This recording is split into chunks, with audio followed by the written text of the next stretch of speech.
Hello, and welcome to another Capital Gains Tax Solutions podcast, where we believe most high net worth individuals and those who help them, they struggle with clarifying their capital gains tax deferral options. Not having a clear plan is the enemy, and using a proven tax deferral strategy such as the deferred sales trust is an amazing way for you to exit highly appreciated assets, to diversify your wealth, and make time your friend while deferring hundreds of thousands to millions of dollars of capital gains tax. My name is Brett Swartz, and each and every episode, I am joined by some of the best real estate, financial, wealth, and business minds in the world, where they share their ideas and deal stories. So together we can make complex tax deferral strategies simple and passive income plans achievable. I'm excited about our next guest. He is out of the great state of Maryland, and he's on a mission to help especially women who are facing new beginnings, to help them to flourish in their life's new big changes. He's here to help you gain clarity about your situation, what's possible, create a roadmap for financial confidence, and feel assured you have an advisor educating and guiding you. And he has an extensive background. In fact, it's really rare to have a CPA who's also a certified financial analyst. I believe that's how that CFA is pronounced there. But he started his financial services back in 1987, working as a tax professional with Deloitte & Touche. And for 25 years plus, he has worked extensively in the areas of personal finance and investment management and so much more. Please welcome to the show with me, Phil Weiss. Phil, how are we doing? I'm doing great. Thanks for having me today, Brett. Absolutely. And for our listeners getting to know you for the first time, would you give us a little bit more about your story and your current focus? Sure. So my career has had a lot of twists and turns, a lot of changes. You know, as Brett mentioned, I started out working for Deloitte in the tax department. Ultimately decided that wasn't what I wanted to do. And I went and got the CFA designation, Chartered Financial Analyst, as a way to get out of the tax department. Ultimately, I did that and I became an analyst, and then I started my own firm, and kind of my why that's gotten to where I am today. And I like to tell people, so growing up in my house, finances was a really difficult thing. My father was in charge of it. He did not do a good job. We had unpaid bills. We had utilities and services turned off. I remember when I got my driver's license, having to drive down to the electric company, phone company to pay the bill so that our service could come back on. Ultimately, I went to college. I was a psychology major and a pre-med. I went to Duke. I had to leave after 3 years because my father stopped paying the bills. It got to the point where my father actually forged my name to open up credit cards because he didn't have credit. While this was going on, my mom went back to school. She became an occupational therapist and started her own practice. And I think the reason she did that was because she wanted to be able to be strong enough to be out on her own. Unfortunately, she was diagnosed with stage 4 breast cancer while all this was going on. And during that time, we found out how bad the finances really were. So my mom asked me to help. I did what I could, but unfortunately, her breast cancer metastasized to her brain and she passed away about 18 months later. And so I view the work that I do now as still trying to help women avoid the kind of things that my mother went through. And as part of my mission and my life plan, which I assume we'll talk about later, the first element is that I want to, over time, establish a scholarship for women that go back to school later in life. Phil, absolutely amazing. I want to thank you, first of all, sharing that and sharing your heart with us. That means a lot to me, being that I grew up in a divorced family with challenges with wealth on my mom's side, where I was with most, and my dad, who had a lot of it, and wasn't let's say a good steward or a great way of sharing that with us, right, during difficult times we're growing up. You know, you touched on a couple things which we're going to dive into a lot here in a minute. And by the way, if you want to learn more about Phil, you can go to apprisewealth.com. But Phil, before we go to building a new wealth plan during times of change, I want to take one other step back. You know, I believe we've all been given certain gifts in this life, and these gifts have been given to us to be a blessing and help to others. Sometimes it's through trauma, and sometimes it's through, most times it's through challenge, right? These gifts are forged. So what would you say is that one or two gifts or strengths that you feel you've been given and been forged in you that most helps how you help and bless people today? I think that going through all that I did, I think of the idea that there's two types of role models in this world. You have the good ones and the bad ones. I had a bad one, but through that, I was able to learn everything not to do. And so having experienced all the things that I have, I think it really helps me in terms of being able to work with and identify with my clients to communicate with them about their whatever they may be facing and to help them position themselves to live their best life. I think I had come with a variety of experience, both personally and professionally. As you mentioned at the beginning, I'm a CPA. I'm also a CFA charter holder. I'm also a registered life planner. So the combination of those things are really important, I think, in terms of taking a financial plan and remembering that it's not just about building the biggest pile of money. It's about putting that money to use in a way that's best for you and allows you to live your best and most fulfilled life. Amazing. I'm hearing empathy, and I'm hearing obviously life experiences, and then the unique, I guess, desire to grow in those areas to get all of those designations, which is not easy, and they're very highly specialized. And so with that being in mind, let's dive right into building a new wealth plan during times of change. So Phil, what is the number one secret to doing just that, to building a new wealth plan during times of change? I think it starts with trying to understand what's most important and what matters most to you. Now, when I work with clients and I do a life plan, I start out with a basic question. Why are you here today? What is it that's brought you to this point that you want to talk to somebody like me? And then I just kind of let you go. It's really, there's a lot of listening involved. It's not a lot of talking on my part, because I want to give you a forum to talk about what matters to you. And then there's more to the process than that. And ultimately it involves putting together a vision for what you want and what matters to you. So we ask a lot of questions that really help you in terms of figuring out what your priorities are. Because a lot of times that's really hard. We don't know, or we get into these situations where we're just sitting there and we're saving, and we get to one level and we get that, and now we want more, and we keep wanting more and more. But maybe we don't have to keep wanting more and more. Sometimes enough, we get to a point where it's enough, and then we can live the life that matters to us. And I think that that adds more value than just building that big pile of money.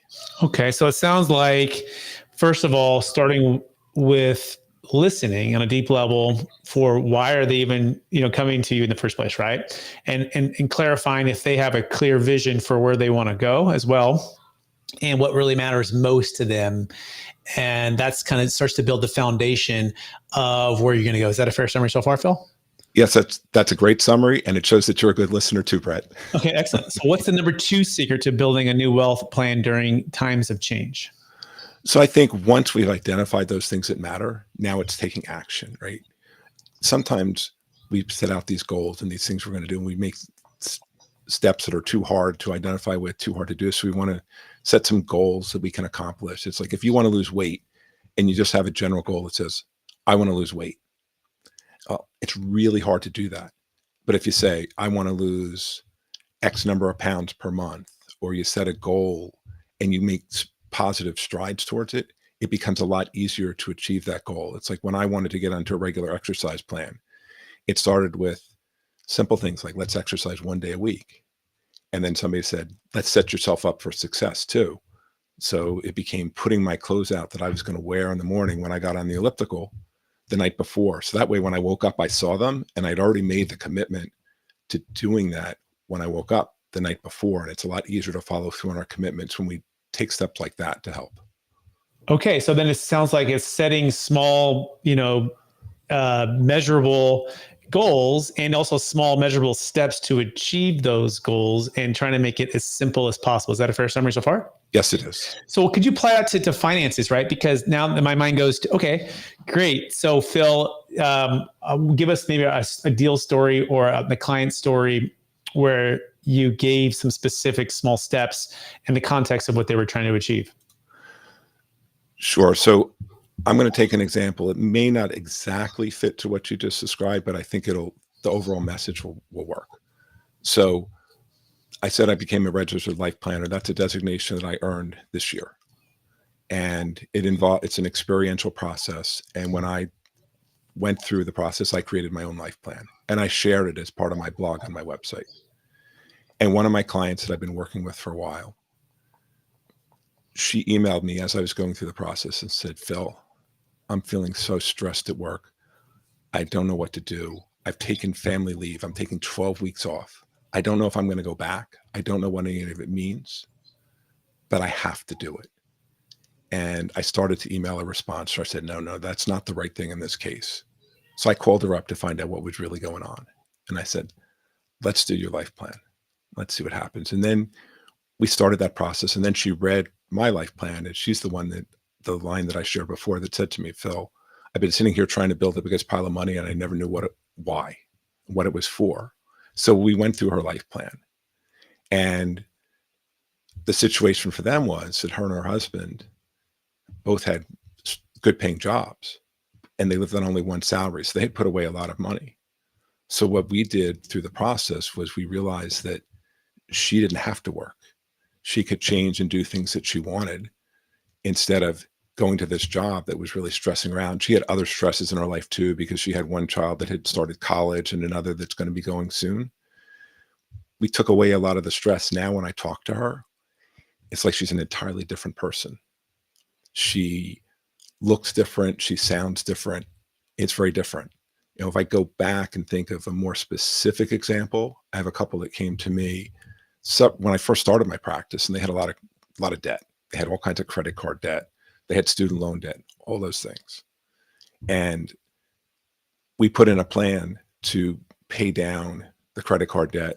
We put in the wife works for a nonprofit, so she was able to get into the public loan student forgiveness program. So she didn't have to pay, after she works a certain number of years, she won't have to pay anymore. All their credit card debt is gone. And I said to them, I'm so proud of you. You've done such a great job. And they're like, Phil, we couldn't have done it without you. You were the one that helped us understand what it is that we needed to do. And so we, like I said, we put in a plan. We got them, they had good enough credit. They could get a 0% interest rate credit card. They put some on that so they could pay it over time without paying interest. And then they attacked their other balances. And by the time they were done, by using that kind of strategy, they were able to make that debt go away. And now they're in so much better position. Amazing. We're talking with Phil Weiss. You can go to apprisewealth.com. It's apprisewealth.com, APPRISE wealth.com. I love that practicality of that each person was looking for some freedom in different areas. One was that freedom from their time and their energy and the stress that was caused from work. And literally the solution was already there, but they were perhaps inside of the bottle, right? They couldn't see outside of that. And it sounds like you were able to help expand their perspective on what they had and also realign with the focus of what they really wanted, right? Which was that life plan. Without that life plan, you're right. It feels like we're building a big pile of money for what end, for what purpose, right? And if you don't have that purpose and you don't have that why, you don't have that connected, wealth, it feels like at times, Phil, can become kind of like a curse or kind of like not a blessing, right? So talk to us about that forging of changing that mindset with people. It's really interesting. It is a lot of mindset. And a lot of times we look and we see somebody that we know, they live in a bigger house, or they drive a fancier car. And we think, well, I want that. But what we don't know is what lies underneath. How much debt do they have? What's the rest of their position? Are they living paycheck to paycheck? If times get tough, is that the person that has to sell their house because they can't make the payment anymore, versus being able to be in a place where you're less affected by all those things? So there's a lot of mindset that's involved here. And that's why the life planning process to me is so important. It's really financial planning done right, because we identify what those things are that matter to you. Like if you want to go out for fancy meals, that's fine. But then what else is it that you're doing that you don't need to do, so that you have that right balance and you're spending the money on the things that matter to you? If you want to take trips with your family, that's great. But again, we always want to have a balance, right? We have lots of I think that we always have lots of competing things, right? When you're a family, you want to save for your future, for your retirement. If you have kids, you probably want to save to help them pay for their education. You want to be able to have some experiences. So we have to be able to find that balance. And that's really important. Yeah, I think that's why the life plan makes so much sense, because so oftentimes we think the answer to our financial plan is the finances, right? It is just paying down the debt, or is just getting passive income, or is just figuring out a way to get enough saved up for retirement. But oftentimes it's not until you take the holistic approach with the life plan, where you're looking at your faith, your family, your fulfillment, your fun, your career, your personal development, your leadership. These are some of the ones that I would come to mind on mine. But what would you say is the one that's the most overlooked for the life plan, that tends to have the biggest impact, Phil, once people dive in with you to go through it? That's a tough one because I think it's a unique thing for each individual. During the life planning process, I talked about priorities and identifying priorities. So I'm going to tell you about the 3 questions that we ask people. The first question is really kind of a fun question to answer. Here, money's no object. Imagine that you're financially secure and you could do anything that you wanted. You have enough money for now and in the future. The question is, what would you do and how would you live your life? Then the next question, it starts to get a little bit tougher. This time you go to the doctor and he says, you have 5 to 10 years left to live. The good news is you're not ever going to feel sick. The bad news is you don't know when you're going to go. At this point, money is part of the equation. So now the question is, what would you do and how would you live your life and what would you change? And then the third question is the hardest one of all. This time you go to the doctor and you get the unfortunate news, today's the day. It's your last day. And the question isn't, what are you going to do?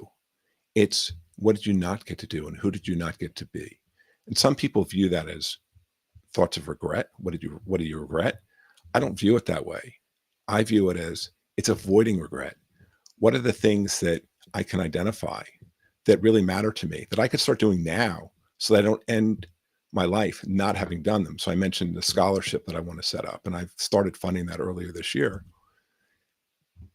I identified that now so I can do that and I can have the benefit of seeing it happen. And there's other elements in my life plan like that. So it's about finding those things that matter to you. It's like, if a lot of people say, well, I want to be a grandparent, something like that. Obviously we can't control that. If something happened to us before our kids are old enough to give us grandchildren, then that didn't happen. So what can you do instead? You can have the best possible relationship with your kids until then. So that way, at least you enjoy them, you get to experience them so that you're positioned to be that grandparent and to have that time with your grandkids. But in the meantime, you're not just sitting there regretting that it didn't happen. I'm blown away, Phil. I want to just recap those for everyone who's listening. By the way, you can learn more about Phil Weiss by going to apprisewealth.com and apprisewealth.com. So there's 3 questions on life planning that you start with. Number 1, if money was not an object, and you could do anything, what would you do? How would you live your life? And what things would change, right? Just kind of that general, kind of that big macro view of, and just taking finances out of the equation. Number 2, you go to the doctor and the doctor says you have 5 to 10 years left to live. Same questions, right? But you're in great health. Like you have all the energy, you have all the health, like that's not holding you back. But sometimes between 5 and 10 years, it's over. What would you do? How would you live your life? And how would you change? What would you change? And then the last one is meant to, really get really focused, like on the day to day, right? So it's very specific. And it says, now you only have 1 more day to live. If you knew that today was your last day to live, what's the thing that you felt like you might have regretted not doing? Is that a fair summary, Phil? Yes and no on the last one. It's about, you said it, regret not doing. Sort of, but like, to me, it's about avoiding the regret that comes with not doing that. That's the nuance that I would put in, right? It's not that I regret not doing it. It's what can I identify now so I don't get there and regret it. Got it. Yeah. So what would that come? What comes to mind? But then it's like, now what action can I take because I'm not dying today, right? Lord willing, right? You still have another day, and you can start doing that thing. Fair summary. Did I catch it on that one? That last piece? Yes, that's better. Yes. Okay. Excellent. All right. Wow. So I'm blown away, right? So building a new wealth plan during times of change, it really feels like it's starting with that life plan, right? Or if any time, I guess, at all, right? In times of wanting to thrive, in times of wanting to fulfillment and purpose and clarifying that, practically walk us through that. Somebody spends, they say, I want everything you're talking about. I go to apprisewealth.com and I start to take these steps and I start to work with Phil, and Phil's, we're working this, and we've got this life plan in place. Now, what are your best clients doing? Are they looking at it every single day? Are they talking to their family about it? Are they talking to their kids about it? Are they talk about the community aspect of, once you have this personal thing, that your best clients are taking action and continuing on the commitments they made? So if we think about life plan, I'm going to give you an acronym for a second. So the process is called EVOKE. So I talked about that first meeting. That's the exploration meeting. The second meeting where I ask those questions is vision. And at the vision meeting, that's where we kind of create the vision as to what's going to happen, what you'd like to happen over the next 12 to 24 months, because life changes and some things you accomplish, you want to move on to the next. Some things will remain there forever. And then after that, we look at obstacles in terms of what can get in the way. And remember, when I talk about all these things, a lot of it's me helping you decide what those things are. I'm not going to tell you what can get in the way, and I'm not going to tell you how to fix it. It's really helping you think through and reason. What are these things that can get in the way, and what can you do to fix it? And then we get to the knowledge aspect where that's where we start to apply some of the techniques as an advisor. Right? How much do you need to save? Understanding what your expenses are. All those elements of I do a lot of tax planning. I have a tax background, right? So what can we do? When I think of taxes, I always think about how do we lower our lifetime tax liability. I worry less about the liability in a given year and more about what it'll be over our lifetime. So the clients that are going to do the best are the ones that are going to be in contact, and they're motivated. That really is a big element, right? We've created this vision. Now it's something that really matters to you. You should be motivated to do it. So now you're going to take those steps, and we're going to have conversations on an ongoing basis. How are you doing? Are you running into any roadblocks? Right? And we're going to check in on the financial side too, just to make sure that you remain on track. I always think of it that we put a plan, and I hate to say it, but if you do a financial plan, it's almost like it's obsolete when it's done, because not everything's going to work out the way that we forecast. But that doesn't mean that the tools that we have in there, in terms of how much we're going to save, what types of accounts to put them in, and what our goals are and what we want to work towards, we still do that. It's just the way we get there can change sometimes too. Okay, amazing. Tons of wisdom here. So evoke, I didn't catch all of the exact acronyms, but I heard, the first is experiencing those three questions we talked about. There's vision, there's obstacles, and then there's some details with the finances, right? And then there's ongoing conversations. Could you real quickly just walk down the evoke? What do they each stand for again? Sure. The first E is exploration. That's why are we here, and what's your most fulfilled life look like? The second is the vision. That's where we ask the three questions. The third meeting is the obstacles in terms of what can get in the way. Then in the fourth stage, or the K, is knowledge. So that's where my background, my knowledge, my experience as a financial advisor help you devise a plan that can help you achieve that vision that we put in place for you. And then the last E is execution. Now we got to go out and do it. Got it. Wow. Blown away, Phil. This is fantastic. I want to shift a little bit here. By the way, again, if you want to get with Phil, and you should get with Phil, you should want to after all of this. I can't imagine not wanting to spend some time with Phil. Apprisewealth.com to help you clarify your life plan, build a new wealth plan during times of change, all of the above. So valuable. I want to shift to a little bit of capital gains tax solutions, Phil. We geek out about tax, right, and ways to exit well, to unlock freedoms, make an impact for families and communities. And it's during that time of change being like a harvest season of a 5, 10, 50, $100 million company sale or business or real estate or cryptocurrency, and then having a strategy or strategies that helped you to unlock the wealth plan that you envision for your future. So a lot of the same things, or some similarities that we're doing here, but we do it with a specific niche. But I'm curious, what have you found to be the most frustrating thing as it pertains to exit planning, capital gains tax, estate tax? We can talk about the 1031 exchange if that comes to mind, or what are the biggest things that people are frustrated when they're exiting, but they feel like, hey, I wish I had a better way to exit. And maybe you can talk about a couple of strategies that, you come to mind that help solve that. So for me, one of the things that I find is that you run to people that have large concentrated stock positions and things like that don't know what to do, because it's going to cost a lot of money. They have substantially appreciated stock, and they're going to pay tax to get rid of it. So strategies to help reduce the tax on that. I have people that have large retirement account benefits in a qualified plan, such as a 401k or an IRA. They have big balances, and they don't realize how much tax you can pay on those when you exit, because of the fact that if we get a tax break on money that goes in, we have to pay tax when it comes back out, and those taxes are at ordinary rates. So the biggest frustration I think that I find sometimes with people is when I talk to them about those strategies. And sometimes I work with people that are more do-it-yourselfers. Other people want me to do as much as I can for them. And the do-it-yourselfers are like, yeah, I don't really want to do that.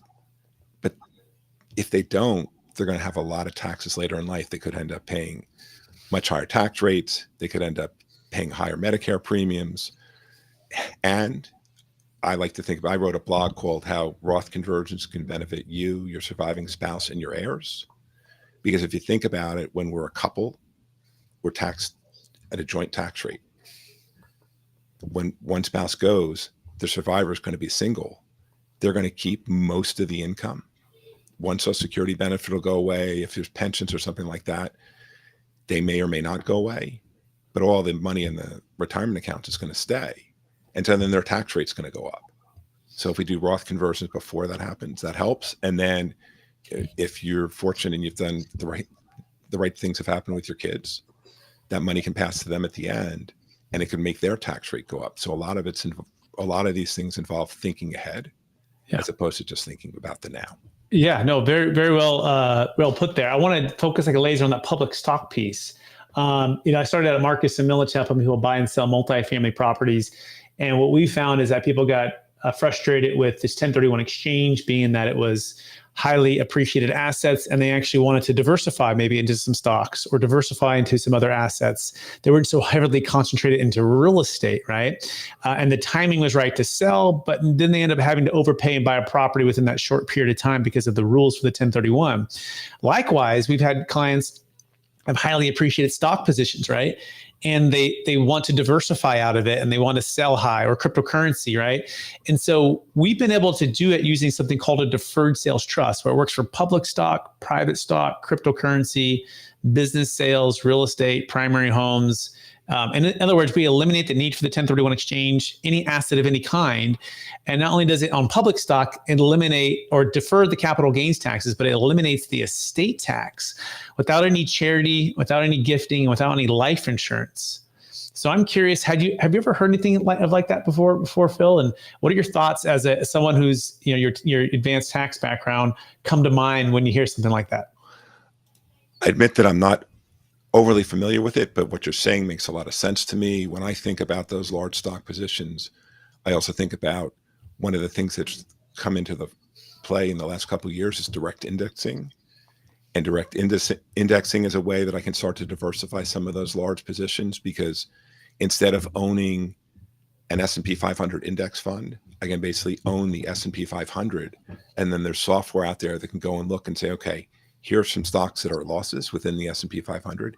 Here's some things that perform somewhat similarly that we can replace them with, and we can start to recognize those losses over time.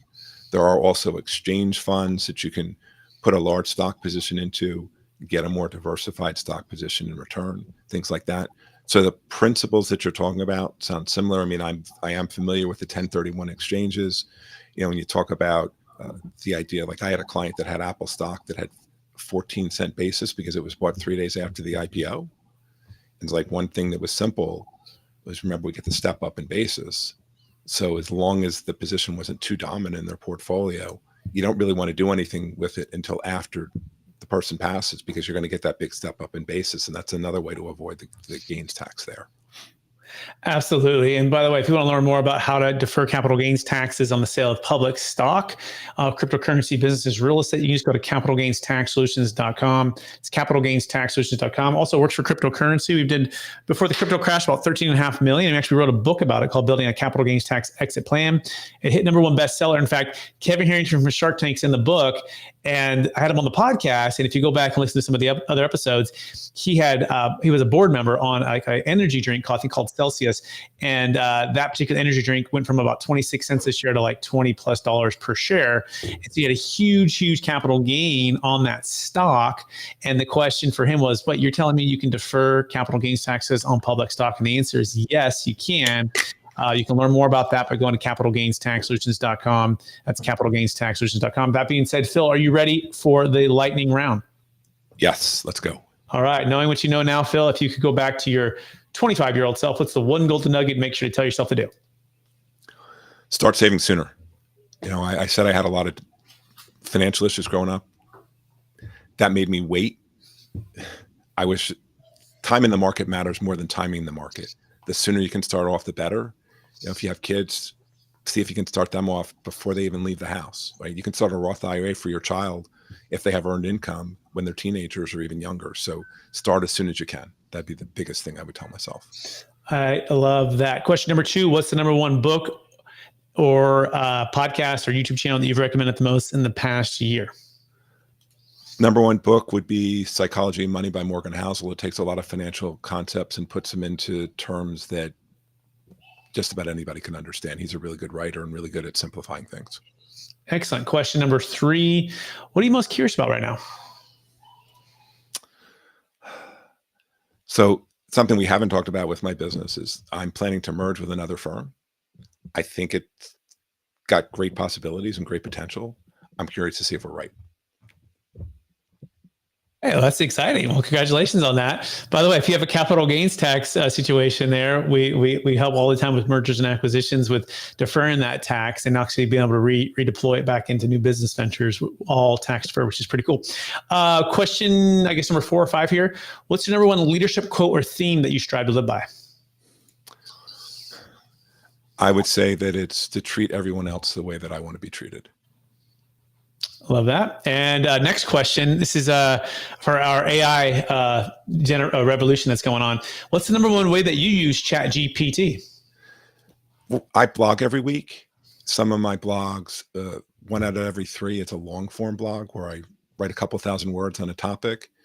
I will go to ChatGPT not to write the blog, but I will go and help me come up with an outline.